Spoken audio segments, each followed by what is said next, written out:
Welcome back, ladies and gentlemen, to part 7 of my Transformers analysis. I totally did not plan this at all, but it's really cool that the 7th video in this series is about all things Sector 7. We finally get to learn who they are and what they have been keeping in the basement. Plus, Megatron makes his grand entrance. I'm excited! Without further ado, let's get into it. My name is Paul, and this is Plot Spot.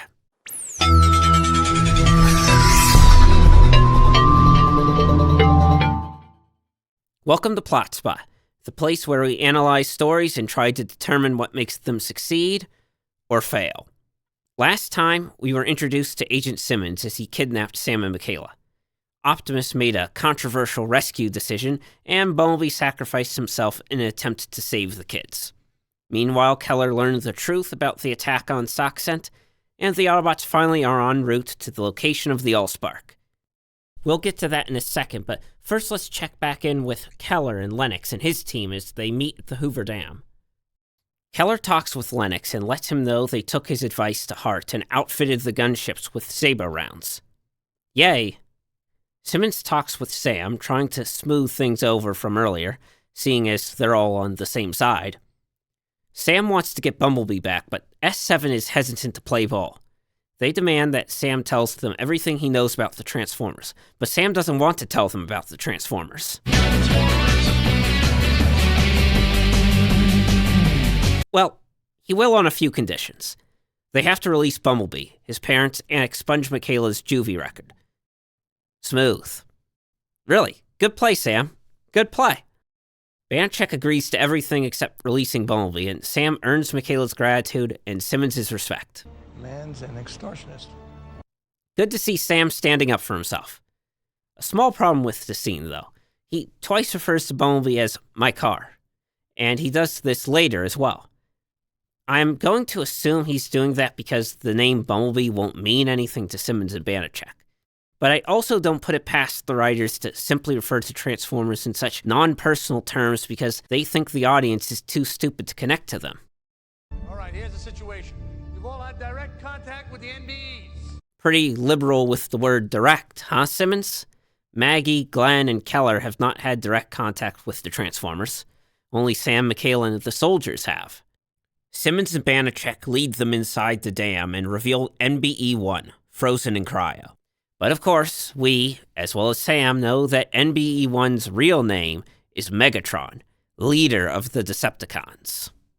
They shipped him here from the Arctic in 1934 and have been studying him ever since, reverse engineering most modern technology from him. They believe that Earth's magnetic pole messed with his flight abilities and caused him to crash into the ice a few thousand years ago. See? This is where Optimus got his info, later in the script.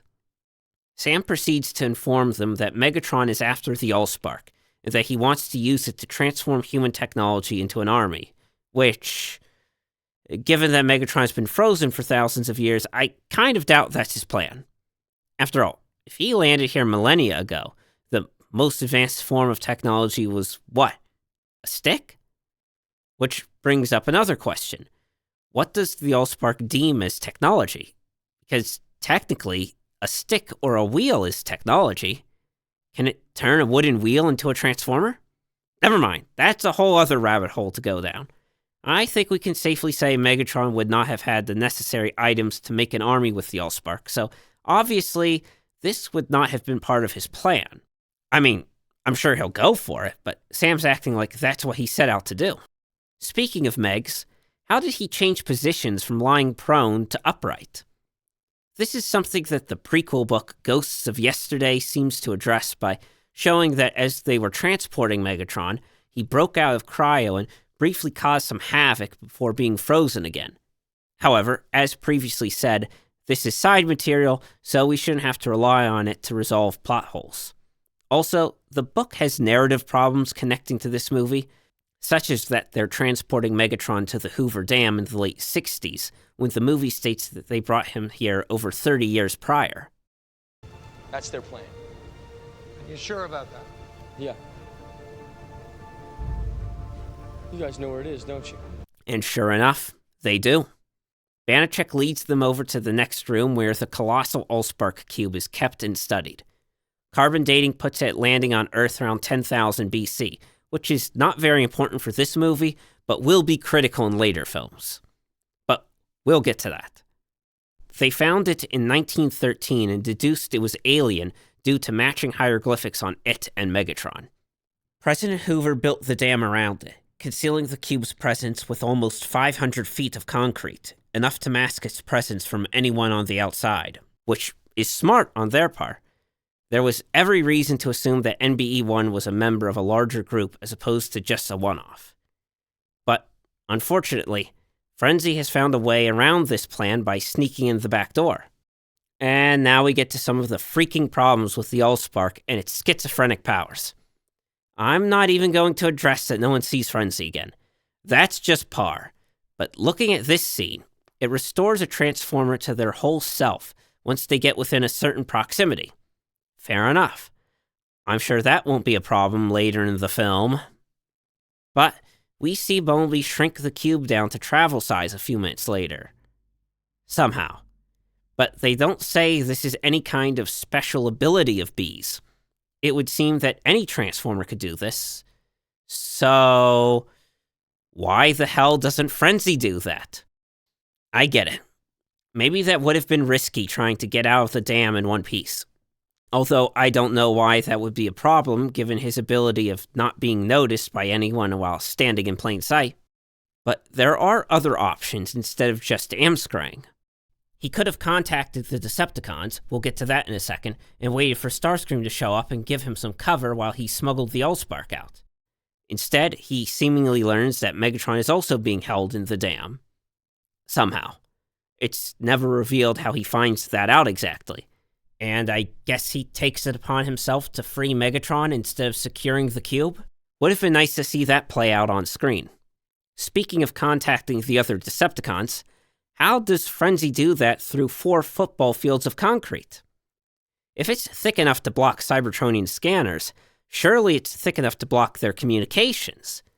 If Frenzy was unable to communicate with the outside world, this would actually create a good reason for why he goes to free Megatron as opposed to capturing the AllSpark. Knowing that he would never be able to escape the Hoover Dam with the cube, Frenzy could have recruited some big guns, namely Megatron. Surely he would be able to smuggle out the cube while Megatron kills all the humans, thus bringing about victory for the Decepticons and ending the movie, and really the franchise, thus making Frenzy the greatest hero to ever live.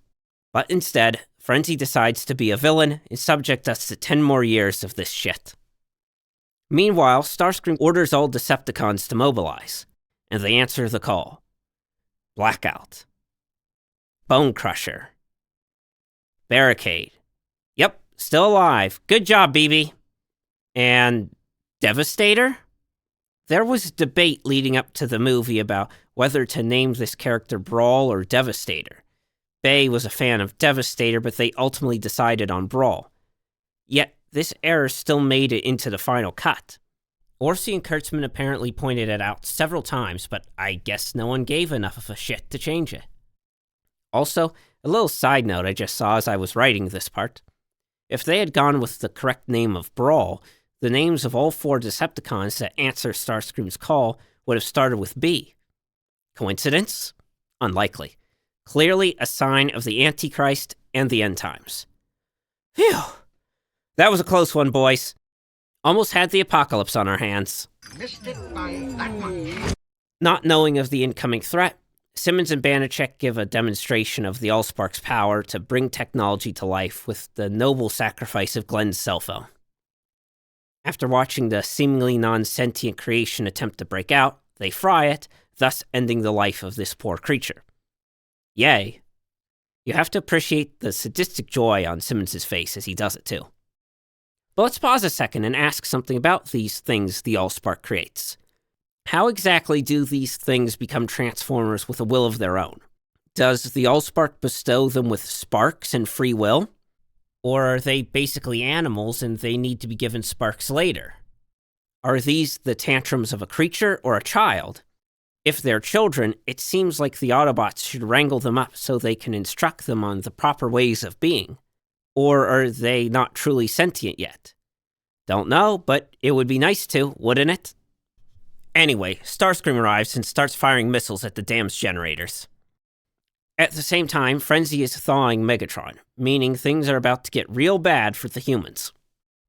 Quick aside, I realized while editing this video, where is the threat of Megatron thawing coming from? Frenzy or Starscream? I never thought of it before, but from a story standpoint, it doesn't make sense to have both of their actions threatening to release Megatron. It's just redundant.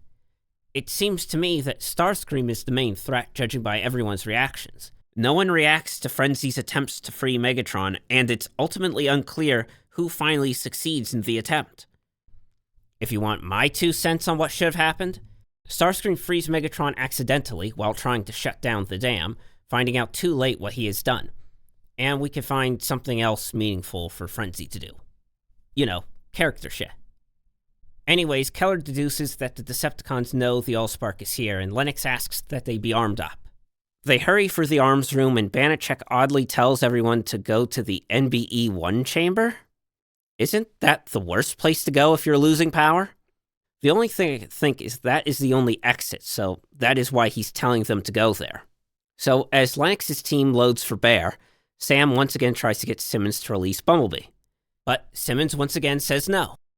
Good character interaction between the two of them, both staying consistent with their personalities. And Lennox, having seen too many fellow soldiers killed by the Decepticons, has finally had enough and demands that Simmons take Sam to B. No, we didn't ask to be here. Well said, Lennox. They've been thrown into all of this, as have the other groups of human protagonists, and they just want to get out of it. But you can also see it from Simmons' point of view. He has a country to protect, and as far as he can see, the Autobots might not be any different from the Decepticons. But ultimately, Keller gets him to make the right choice, because Losing's really not an option for these guys. Hey, you want to lay the fate of the world on the kid's Camaro? That's cool. how does Simmons know B is a Camaro? At this point in history, it was just a concept car and bears little resemblance to older generations of Camaro. It wasn't until after, well, Transformers, that this style of Camaro became well known. But whatever, let's move on. They bust into the room where they are holding B, and Banachek orders his release. I have to applaud this scene for doing something that is rare in filmmaking these days. Subtlety. Let's compare this scene to a scene from Bumblebee. When Charlie is in danger, Bumblebee's eyes contract and turn red, showing the audience, quite overtly, that he is now angry and possibly unhinged. Well, more unhinged than he usually is in these movies. But the problem is, why would a Transformer's eyes change color to show their mood? I mean, sure, it could be a feature of their physiology if a writer wanted to do that, but it's not something that's done in any of the other movies, or any Transformers fiction that I am aware of. It lines up with other modern movies where we always associate blue with good and red with evil. It's a trope not new to Transformers, even the live-action movies, and it's certainly not new to visual storytelling, but it's gone to ridiculous extents. So how do the filmmakers get Bumblebee's menace across in this scene? By doing something that actually makes sense in universe. We get our first clear look at Bumblebee's battle mask, which gives him the appearance of a bee. I'm not a big fan of Bay vs. Bee's face, although it has grown on me over the years. But I will say there is some level of cuteness to it. But that all disappears when he's ready for battle. He also deploys his cannon.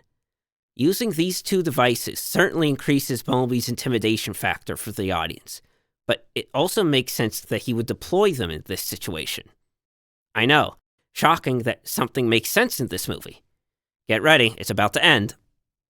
My only real qualm about this scene is that Sam doesn't mention that Megatron is here as well. Seems like a pertinent detail to fill B in on. But anyways, he talks the Autobot down and brings him to the AllSpark. Bumblebee approaches it and He doing something. And he somehow shrinks it down to handheld size. Why is this a feature of the AllSpark? Like, why not just leave it smaller so one can easily transport it? I assume it has no bearing on its power level, so what is the point in leaving it full size? And speaking of not losing stuff when it shrinks, where does its mass go? It just vanishes. even if I'm somehow supposed to believe that it all just folds down into impossibly thin sheets of rock, that wouldn't get rid of the weight. It should still weigh 30 tons or whatever it's supposed to weigh. And one might say, well, that's just how strong Transformers are. But we see Sam and Lennox both pick it up like the foam prop it is. Honestly, its weight in those scenes doesn't even seem right for an object that size. And one could also say that the AllSpark is actually super light for its enlarged size. But, come on. And there's another thing. We saw the AllSpark can restore Transformers to their original bodies, so why the hell did it not fix B's voice?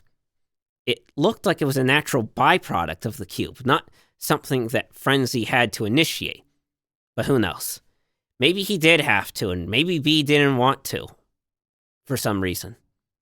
It's not like being unable to talk could somehow be an impairment in battle.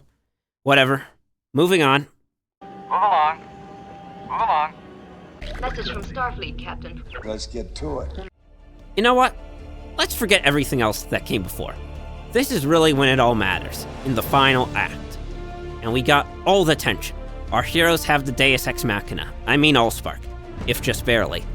The Decepticons are moving in and Megatron is in the middle of thawing, and the Autobots are still too far out to help. So B is right, let's get to it. It all comes down to this, let's go!